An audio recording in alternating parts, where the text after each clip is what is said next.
জাতীয় সংসদ নির্বাচনের বিশেষ ছুটি শেষ করে নিজ নিজ এলাকা থেকে রাজধানীতে ফিরতে শুরু করেছে মানুষ। মানিকগঞ্জে পাটুরিয়া ফেরিঘাটে দেখা গেছে রাজধানী ফেরা যাত্রীদের ভিড়।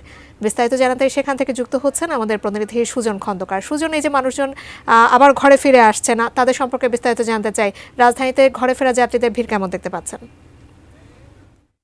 ধন্যবাদ আপনাকে। আমি এই মুহূর্তে রয়েছি পাটুরিয়া ফেরিঘাটে। আপনাকে জানিয়ে রাখতে চাই, ত্রয়োদশ জাতীয় সংসদ নির্বাচনকে কেন্দ্র করে 3 দিনের সরকারি ছুটি, এর সাথে আরও 2 দিন এক্সট্রা ছুটি সহ, মানে শুক্র শনি ছুটি সহ মোট 5 দিনের ছুটি শেষ করে কিন্তু কর্মস্থল ঢাকায় ফিরতে শুরু করেছে মানুষ।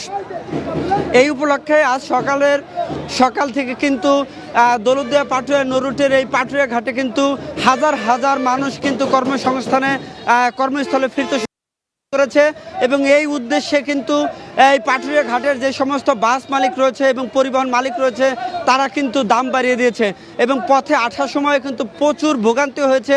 200 টাকার ভাড়া কিন্তু 400 টাকা নেওয়া হয়েছে। আমি যদি একটু দেখাতে চাই যে এখন যেই স্থানতে রয়েছে এটা পাটুরিয়া ঘাট, এই রাতের বেলায় কিন্তু এখানে হাজার হাজার মানুষ কিন্তু এখানে অপেক্ষায় রয়েছে।